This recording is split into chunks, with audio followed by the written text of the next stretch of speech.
You want me to pronounce his name Norwid or Norwid? Norwid.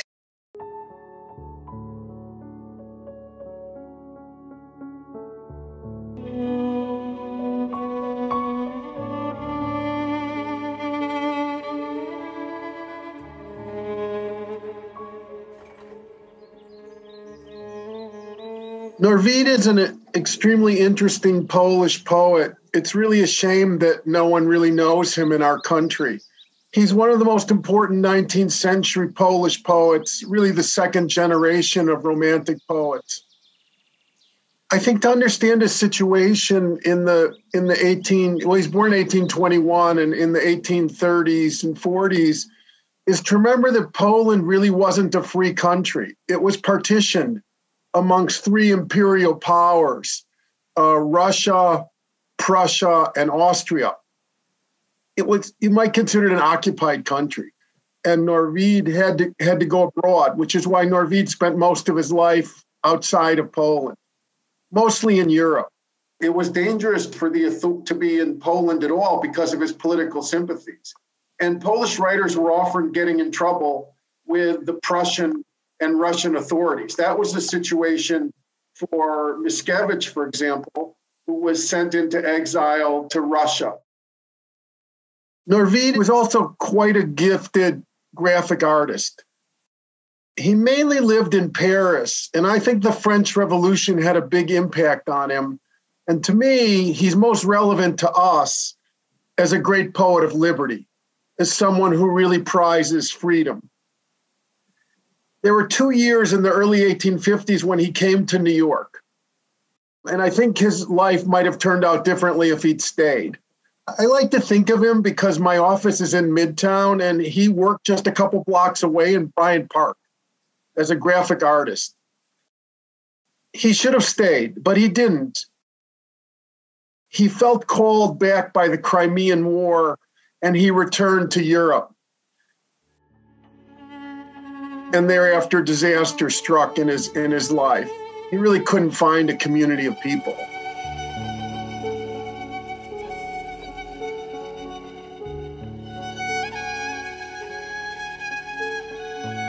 I think it was partly because of his quest for liberty, partly because he lived in the United States, that he wrote a remarkable poem in 1859 for John Brown. It's called To Citizen John Brown. He wasn't the only European intellectual to respond to John Brown. Victor Hugo wrote a marvelous pamphlet protesting the sentence of John Brown. But Norwid really wrote the best poem about John Brown. And it speaks to us because it speaks to the ongoing necessity of resistance and outright longing for Poland, its opposition to slavery. The rest of Norwid's life is quite sad, really. He died in poverty, and I wish I could read his last poems, but no one can. He was living in a kind of order, a charity order, with nuns who were taking care of him.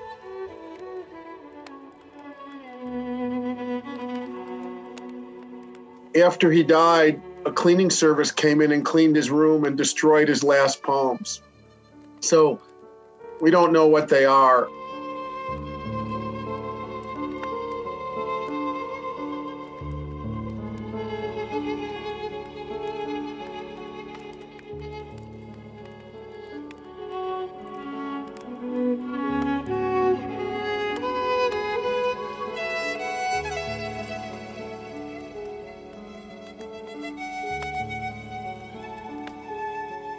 I like to think of them, though, and I like to think that they'd be odes to liberty, because most of his work, in my opinion, is a quest for freedom.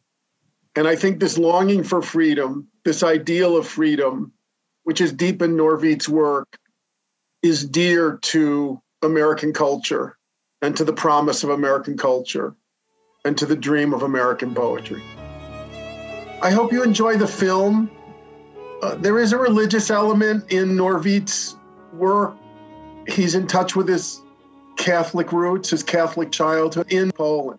But I'm very struck in the film that a priest finds so much freedom and transcendental spirit in Norwid's poem about fate.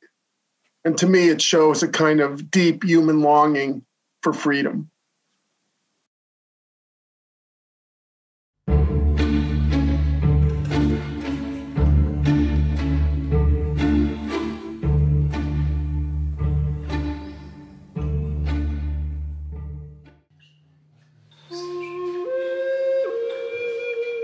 Jako dziecko ja nie mogłem zaakceptować, że coś może się kończyć. Pamiętam bezsenną niemalże noc, w której uświadomiłem sobie, słysząc oddech moich rodziców w czasie snu, że ja kiedyś rozstanę się z moimi rodzicami. I ta świadomość sprawiała, że nie mogłem zasnąć. I pamiętam noc, w której sobie uświadomiłem, ale przecież jest droga, która może sprawić, że moje życie może trwać wiecznie. Mogę się poświęcić Bogu i ten Bóg da mi życie bez końca. Jest taka bardzo ciekawa książka Jezus Chrystus, Żyd praktykujący, brata Efraima, to jest Francuz. To, że ja bardzo chciałem studiować w Izraelu, to między innymi dlatego, aby rzucić światło na chrześcijaństwo w kontekście Izraela. My nie zrozumiemy Chrystusa bez Starego Testamentu. Mam na imię Maksymin, Marek Tandek, jestem franciszkaninem od 25 lat w zakonie. Mieszkam w Toruniu we wspólnocie franciszkanów. Urodziłem się w Lęborku, wychowałem się na wsi, która nazywa się Garczegorze. Jest to 20 km od Łeby. W moim domu mówiono po polsku, ale też gdy krewni przyjeżdżali, mówiono po kaszubsku. Posługiwałem w klasztorach na Helu i w Toruniu. Z Torunia wyjechałem do Izraela.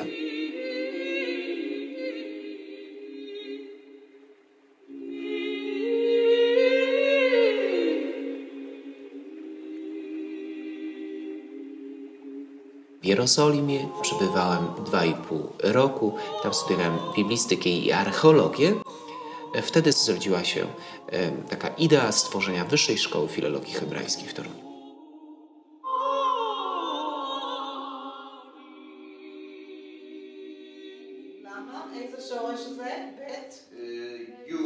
Wyższa Szkoła Filologii Hebrajskiej rozpoczęła swoją już działalność oficjalną. Są studenci, wykłady. Wszystko to odbywa się w tej zaadoptowanej części klasztoru XVII-wiecznego.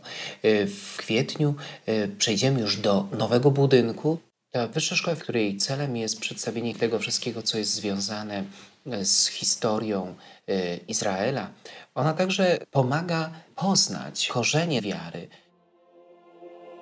Człowiek, który nie zna swojej tożsamości, może być uprzedmiotowiony i może być człowiekiem, którym można manipulować.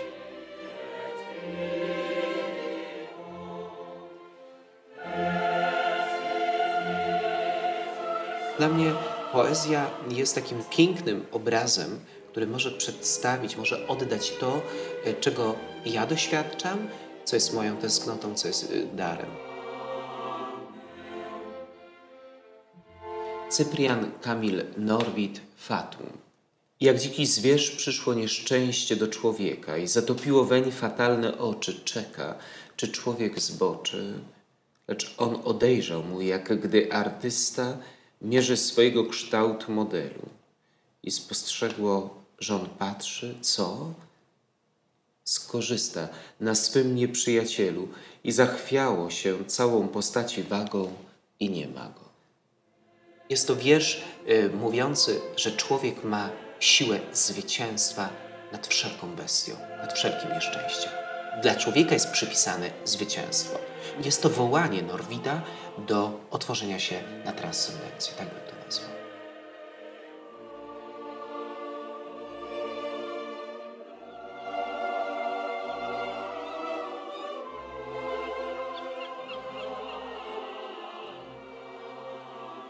Myślę, że wiadomości, które docierają do naszych uszu z różnych źródeł, one bardzo często pokazują nam siłę zła. Jak wielu ludzi nie jest w stanie ustrzec się od tego zła. Ten wiersz pokazuje nam, że człowiek ma moc sprzeciwienia się i ma moc, aby nie iść z prądem tych wiadomości, wręcz przeciwnie, przeciwstawić się, sprzeciwić się temu złu, zdystansować.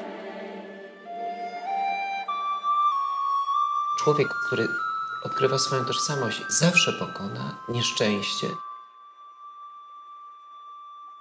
Dzisiaj odbywały się dni judaizmu, których zadaniem jest wrócenie do korzeni. Te tłumy, które są w Kościele, są takim znakiem, jak ludzie bardzo pragną żyć w takim całościowym obrazie, aby zobaczyć korzenie swojej wiary. Są takim znakiem, jak wielkie pragnienie jest w duszy człowieka, aby poznać moc Jezusa z Nazaretu, który jest Żydem praktykującym.